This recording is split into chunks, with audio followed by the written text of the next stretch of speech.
po sa balitang ito ay napahiya ng matindi. Eto po mga DDZ mga kababayan, kasi kung matatandaan nyo nung natalo etong si Congressman Benny Abante, gumawa ng iba't ibang memes etong kampo ni dating Pangulong Duterte at gumawa ng iba't ibang paninira kay Congressman Abante. Pero sabi ko nga po sa inyo mga kababayan, mapagbiro ang tadhana at kahit panalo, pwede pala mga kababayang hindi maupo, lalo na kung ikaw ay may mga paglabag na ginawa sa panahon na kung saan mga kababayan umuusad ang campaign period. So ngayon, pakinggan po natin itong nakita nating balita about po mga kababayan dito po sa lungsod ng Maynila, 2nd District, kasi nabago ang sitwasyon na kahit panalo etong si Joey Chua Oy, ang uupo pa rin mga kababayan at tinitingnang totoong panalo ay walang iba kung hindi etong si Congressman Benny Abante mga kababayan, kasi may problema sa citizenship eto pong si Joey Oy mga kababayan. So ngayon i-play po natin. Pinawalang bisa ng COMELEC 2nd Division ang pagkapanalo ni Joey Chua Oy bilang kongresista na ika-6 na distrito ng Maynila. Ito ay matapos i-void ng COMELEC ang kanyang Certificate of Candidacy dahil sa issue ng citizenship. Si Luisa Erispe sa sentro ng balita. Idineklarang void ng 2nd Division ng Commission on Elections ang Certificate of Candidacy ni Joey Chua Oy, ang ipinroklamang panalong kongresista sa ika-6 na distrito ng Ano kayang pakiramdam ng mga DDZ mga kababayan? Yung tinek na akala nila nabunot na sa kanilang mga lalamunan, patuloy pa ring babaon mga kababayan, dahil maliwanag naman po na pagdating ng 20th Congress, si Congressman Benny Abante pa rin mga kababayan ang isang congressman na magpapasakit ng ulo ng mga DDZ. Ayan yung sinasabi ko mga kababayan, hindi pa naiiproklama, hindi pa napapaupo etong si Congressman Joey Oy, masyado na agad pong nausog ng mga taga-suporta ni Sara Duterte at masyado nilang niyurakan ang pagkatao ni Congressman Benny Abante. So ngayon, ang nangyari, saglip na uupong congressman, etong si Joey Oy mga kababayan, mukhang si Congressman Benny Abante pa ata ang mapapaupong congressman ng 6th District ng Maynila. Ano po ngayon, ipagpatuloy pa natin. Maynila. Base sa desisyon, lumalabas kasing nagsinungaling si Uy sa kanyang COC na siya ay isang natural-born Filipino. Diba? Kaya bukod sa posibleng kaso ng material representation at perjury, hindi rin makakaupo si Uy bilang kongresista. Maaaring siya ay naging Filipino citizen pero hindi po natural born. Tama. Hindi naturalized lang. Sa ating pong saligang batas sa Article 6, Section 2 ng Konstitusyon, ang sinasabi po, the following are the qualifications. Sabi dito, iaapila pa daw siya, Jake. O kahit umapila sila mga kababayan, maliwanag naman po kasi yung sinasabi ng konstitusyon. Pakitama na lamang po ko kung ako po ay mali. Pasensya na po kung medyo nabubulol tayo, kasi alam nyo naman mga kababayan, may problema tayo sa pangaano po. So ngayon, balik tayo dito sa topic natin. Maliwanag naman po ang sinasabi mga kababayan ng konstitusyon na kung saan ang tao na dapat maglingkod sa Republika ng Pilipinas ay dapat tubong Pilipinas at hindi po dayuhan na nagpa-citizenship lang dito po sa ating bansa mga kababayan. Pakitama na lamang po ko kung ako po ay mali. So ngayon, eto pong si Congressman Joey Chua Oy ay nagsinungaling po mga kababayan. Hindi naman po talaga siya totally Filipino born. Kung hindi mga kababayan, siya po ay dayuhan na nagpa-convert lang mga kababayan or nagpa-citizenship lang dito po sa ating bansa. So ngayon, ipagpatuloy pa natin. Qualifications of the members of the House of Representatives. Number 1, must be a natural-born Filipino citizen. So maliwanag na maliwanag po yan. Mas inuna po yung mismong pagpa-file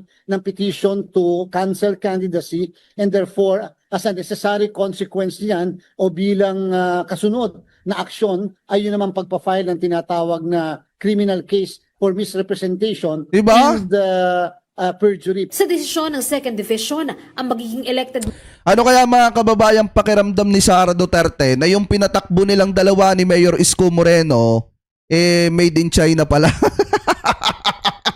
Ay, sorry po made in China pala mga kababayan, hindi pala pure Filipino. Kung hindi mga kababayan, may issue pala sa citizenship. So dapat talaga ang umupo na congressman ng 2nd District ng lungsod ng Maynila ay walang iba kung hindi etong si Congressman Benny Abante. Kasi naman, pamula mga kababayan, nung siya ay tumakbo, lumalaban po siya ng patas. At ngayon, kung titingnan nyo mga kababayan, sabi ko nga po sa inyo, mapagbiro ang tadhana. Sa dami ng ginawang pangyuyurak ng mga DD-shit sa pagkatao ni Congressman Benny Abante, masasabi natin na si Congressman Benny Abante pa rin ang magpapaiyak at magpapasakit ng ulo ng mga taga-suporta ni Sara Duterte at maging kay Vice President Sara Duterte mga kababayan. So ngayon, ipagpatuloy pa natin. Manila 6th District Representative ay ang kalaban niya na si Bienvenido o Benny Abante Jr. na kasalukuyang kongresista sa distrito. Pero hindi pa naman anya pinal ito.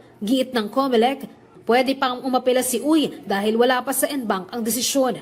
Kahit pa rin lumalabas sa 2nd Division na walang bisa ang proklamasyon kay Uy, hanggat hindi ito sinasang-ayunan ng NBank, si Uy pa rin ang posibleng umupo sa pwesto. Meron namang naproklama na after the election at mukha pong yung respondent ang naproklama.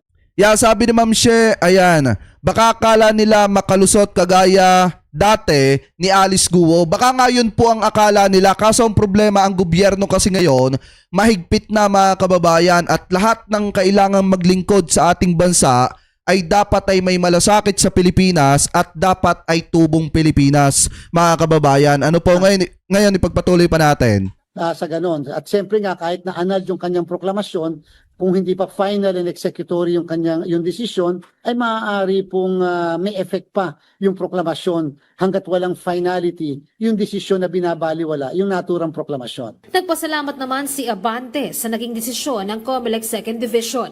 Giit niya, hindi ito pansariling panalo lang, kundi pagkapanalo ng konstitusyon o batas. Kaya Samantala, kasabay naman ang desisyon kay Lagi niyong tandaan mga kababayan, mas matimbang pa rin ang batas ng Pilipinas kaysa po sa kung anumang mga dahilan. Kahit pasabihin na nanalo etong si Uy, kung meron naman po siya mga paglabag sa saligang batas ng Republika ng Pilipinas, hindi pa rin po siya makakaupo mga kababayan bilang kongresista ng lungsod ng Maynila. Kahit pasabihin mga kababayan na iaapilan niya, kung sa huli ay mapapatunayan din naman na siya ay nagkasala mga kababayan, si Congressman Benny Abante pa rin ang uupo. Ano po, dahil nga walang kahit na sino man ang nakalalampas sa batas ng Republika ng Pilipinas. So ngayon, kung titingnan nyo mga kababayan, bago natin to balikan, basahin muna natin etong nakita nating post galing po mga kababayan dito kay Jesus Palsis. Sabi po dito mga kababayan, eto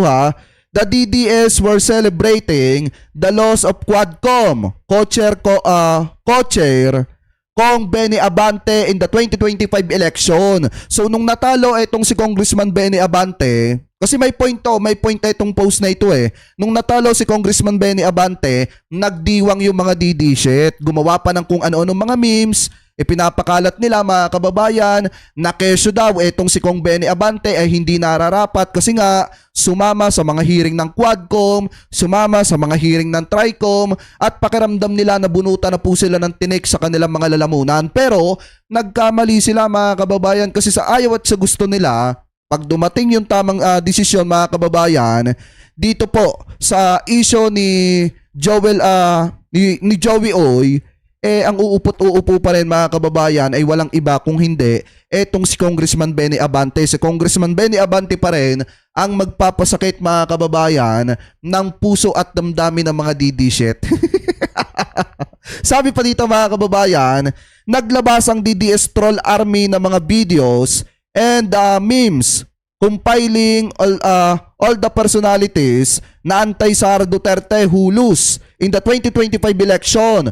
From Abante to Sana Trillanes. And yet, here we are, the DDS getting another dose of their own medicine mga kababayan. So yung kanilang mga pinupost, kanilang mga paninira, bumalik din sa kanila. Bakit mga kababayan? Kasi yung pinatakbo ni Sara and ditong si Isko Moreno against Abante na si Joey Uy ay hindi pala natural born or natural born Pilipino kundi naturalized citizen lamang mga kababayan. Sa madalit salita, hindi siya tubong Pilipinas. Hindi talaga siya legit na Pilipino mga kababayan. Kung hindi, taga-ibang bansa pa mga kababayan at kumuha lang ng citizenship dito po sa ating bansa. Sabi pa dito, so talagang plakado at sarado ang kaso. Hindi pwedeng tumakbo si congressman sa congressman si Joey Oy. And now Benny Abante will be coming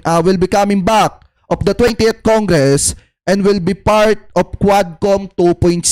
Ibig sabihin mga kababayan, si Congressman Benny Abante ay magiging parte pa rin. Kung meron mang Quadcom 2.0, magiging parte pa rin po ng Quadcom at magpapaiyak pa rin po sa mga kaalyado ni Sara Duterte at ng mga Duterte at maging sa mga DD-shit na mga basher ni Congressman Benny Abante. Ano po sabi pa dito? Yung inakala ng mga DDS na tinek na inalis, na naalis nila, mas lalong sasakit dahil kailangan nilang alunukin ang mga mapapait na katotohanan na walang iba kung hindi si Congressman Benny Abante ay magbabalik sa 20th Congress. At kahit pasabihin ng mga DD-shit nung una na natalo etong si Congressman Abante, kung may sabit naman etong si Congressman Joey Uy mga kababayan, si Congressman Benny Abante pa rin po ang papalit at papalit po sa kanya. Ano po ngayon, ipagpatuloy pa natin.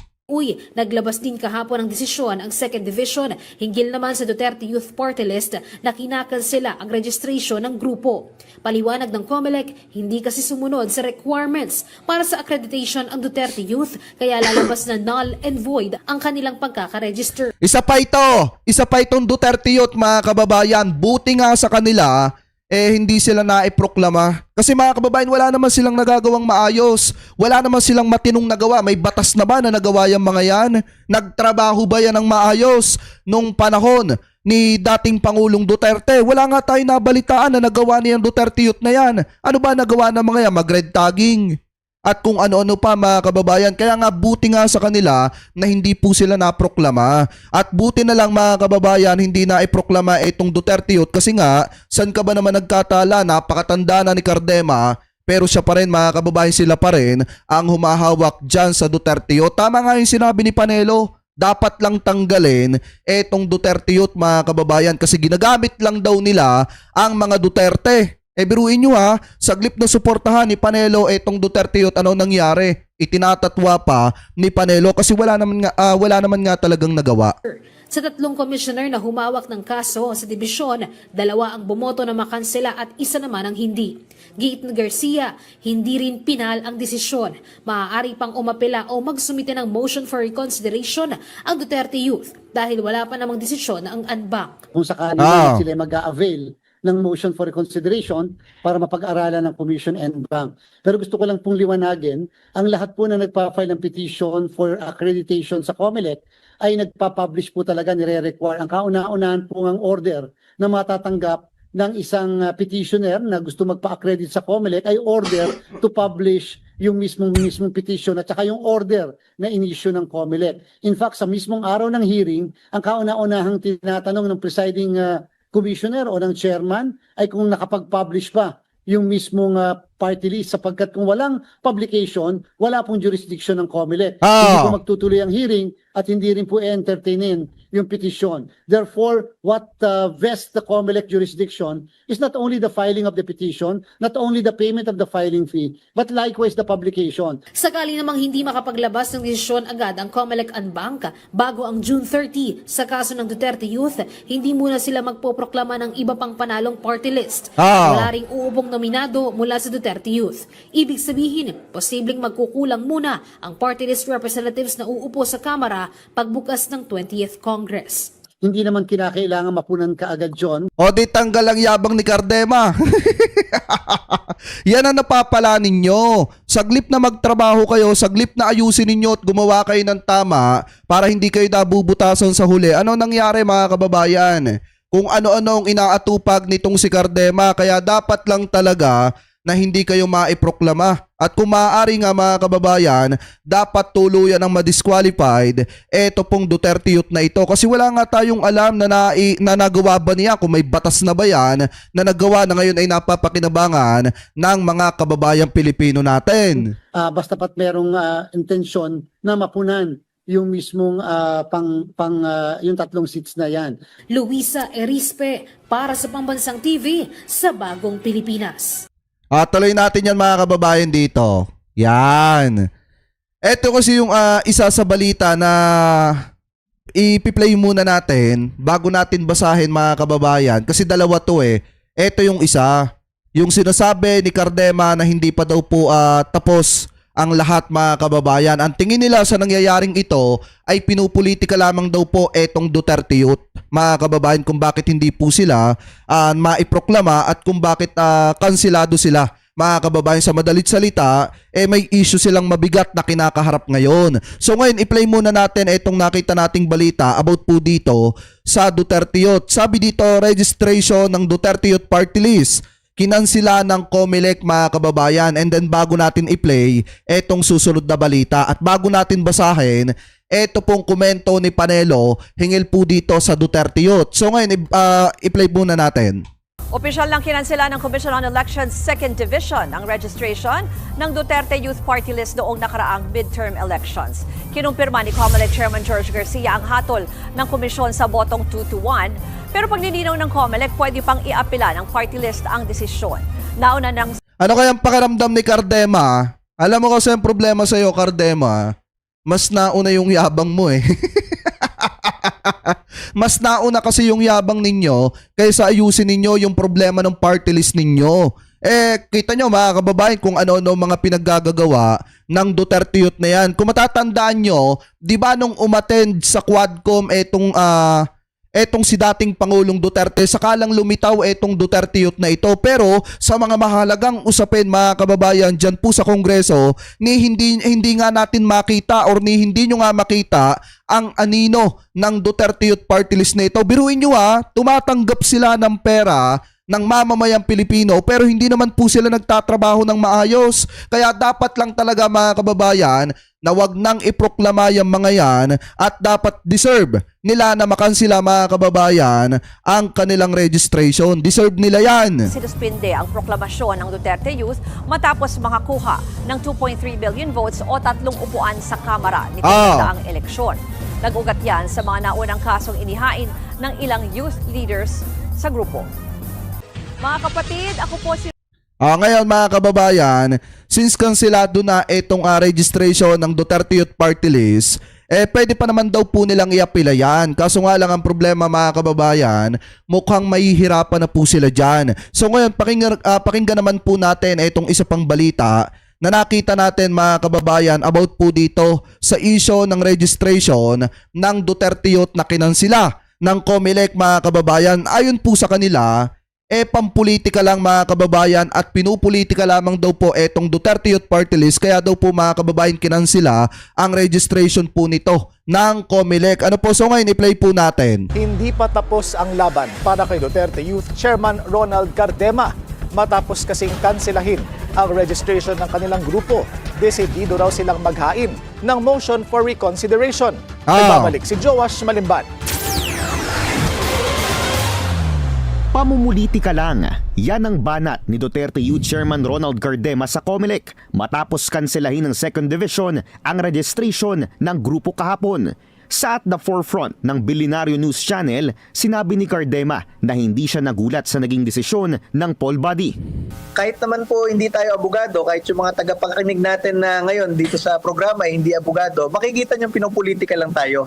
Nako Kasi naman! kung tunay, yung sinasabi nila na hindi muna namin i-release yung certificate nyo. Parang ang problema mga kababayan dito sa kampo ni Duterte kapag sila ay nahaharap sa mga matitinding issue at lalo na at napaka-importante ng pinag-uusapan yung mga aligasyon sa kanila mga kababayan, ang lagi po nilang sinasagot, lagi nilang sinasabi, sala sa political persecution, pinupolitika lamang sila. Alam nyo, gasgas na yung salitang yan sa kampo ni dating Pangulong Duterte, especially mga kababayan, dito sa mga katulad nitong sina Cardemang ito. Ngayon mga kababayan, wala naman talaga silang nagagawa sa kamera. Ang isa pa dyan mga kababayan, buti nga sa kanila na kinansila yung kanilang registration ng COMELEC. Kasi alam nyo ba ang gagawin lang ng mga ito? protektahan lang ng protektahan ng mga Duterte at wala po itong nagagawa na napapakinabangan ng taong bayan. Subukan yung silipin mga kababayan ng record ng Duterte Youth kung eto ba ay may nagawa ng batas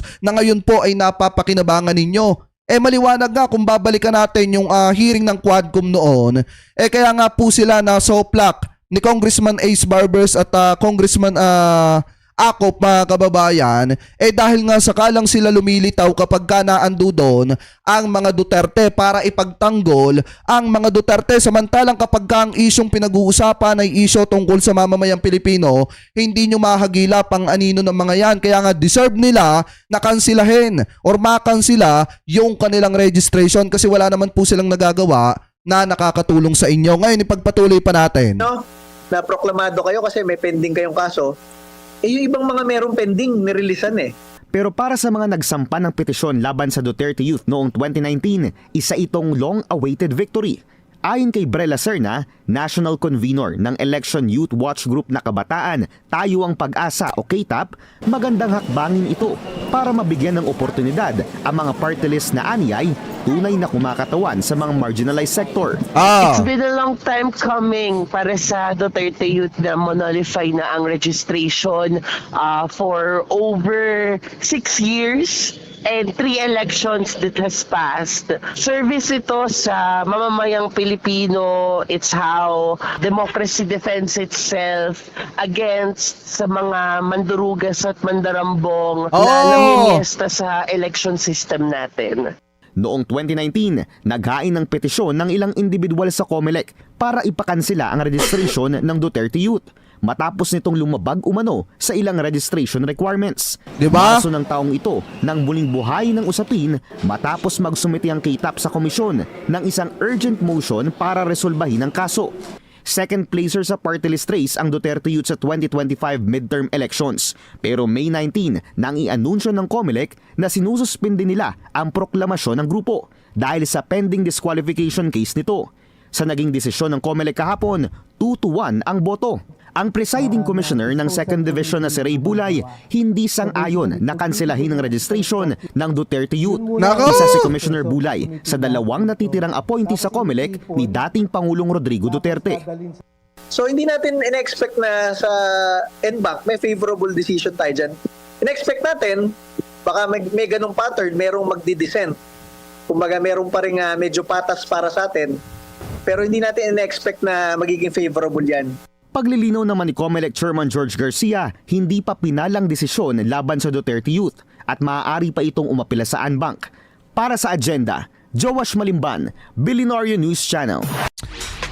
Ang problema naman kasi mga kababayan dito kay Cardema, saglit na umapila na lang kung ano-ano pa mga sinasabi mga kababayan sa media. Hindi nyo ba napapansin puro pagpapapresko na lang ang ginagawa at pagpapa-interview nitong si Cardema mga kababayan. Kaya nga kung ako tatanungin in my personal opinion, since wala naman silang nagagawa ng mga panukalang batas na nakakatulong sa mga kababayan Pilipino natin, much better i-disqualified na lang sila ng tuluyan mga kababayan. Ano po? So ngayon, pakinggan natin mga kababayan at basahin natin ang sinasabi ni Panelo patungkol po sa Duterte Youth Party List. Eto, yung mga taga-suporta ni Digong mga kababayan, dapat ang pinakikinggan ninyo si Panelo. Bakit? Ayon kay Panelo, wala siyang bilib sa Duterte Youth. Ginamit lang ang pangalan ni Duterte. Mismong si Panelo na po ang nagsasabi na wala po siyang bilib mga kababayan dyan po sa Duterte Youth. Kasi nga ang tingin niya dyan, ginamit lang talaga ang mga Duterte, ang pangalan ng mga Duterte para makakuha mga kababayan ng posisyon dyan po sa Kamara. Ano po? So ngayon, basahin natin yung nilalaman. Ayon po dito sa Abante TNT, tunay na tabloidista, hindi na raw ikinagulat ni dating Presidential Legal Counsel Salvador Panelo ang desisyon ng Commission on Election, COMELEC, na kansilahin ang registrasyon o registration ng Duterte Youth Party List sa programang Easy Lang sa DWAR, Abante Radio. Sinabi ni Panelo na simulat sa poll ay ginamit lamang umano ng grupo ang pangalang Duterte. Dagdag niya, hindi rin maganda ang record ng mga nasa likod ng partido at marami rin daw paglabag kung kaya't may sapat lamang na batayan ng COMELEC sa ginawang hakbang. Ayan mismong maliwanag na Si Panelo na nagsabi na dapat lang daw kayong ikansila yung registration ninyo. Kasi may mga bad record daw yung mga tao na nasa likod ng party list na yan. Katulad niyang sina Cardema at kung sino-sino pa na may hawak ng party list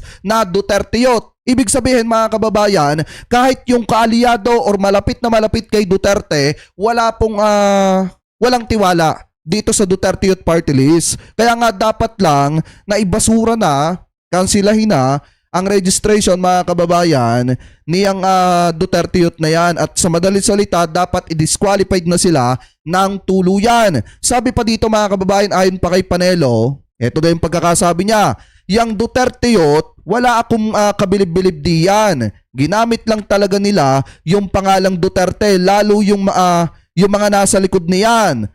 Puro mga hindi magaganda ang record niyan. Talagang ginamit lang nila ang pangalang Duterte sa ad ni Panelo. From the very beginning talaga, marami na silang paglabag. Kaya ako, ayon kay Panelo, kaya ako pabor na tanggalin yan, sabi pa niya. Mismong si Panelo na nagsabi na dapat talagang tanggalin na yung Duterte Youth Party List na yan. Kasi nga naman mga kababayan, marami na daw po mga paglabag na nagawa etong Duterte Youth Party List na ito. So kung si Panelo nga sinasabi na dapat nang tanggalin yan, bakit pipigilan pa nung ibang mga taga-suporta ni Duterte at nung ibang mga appointees ni Duterte mga kababayan na mga commissioner? Bakit nyo pipigilan pa? Kung alam nyo naman sa mga sarili ninyo na may mga nagawang paglabag yung Duterte Youth Party List na yan. Diba dapat sa madalit salita, i-disqualified na yan. Nang sa ganon mga kababayan, kahit papaano hindi naman masayang yung ipinapasahod ng taong bayan na pera dyan sa mga politikong katulad niyang mga Duterte Youth Party List na yan. Ano po ngayon mga kababayan, maliwanag naman po kahit etong si Panelo, walang kabilib-bilib at walang tiwala dito po sa Duterte Youth Party List na ito kasi nga ayon sa kanya, ginamit lang ng mga ito ang pangalan ni dating Pangulong Duterte.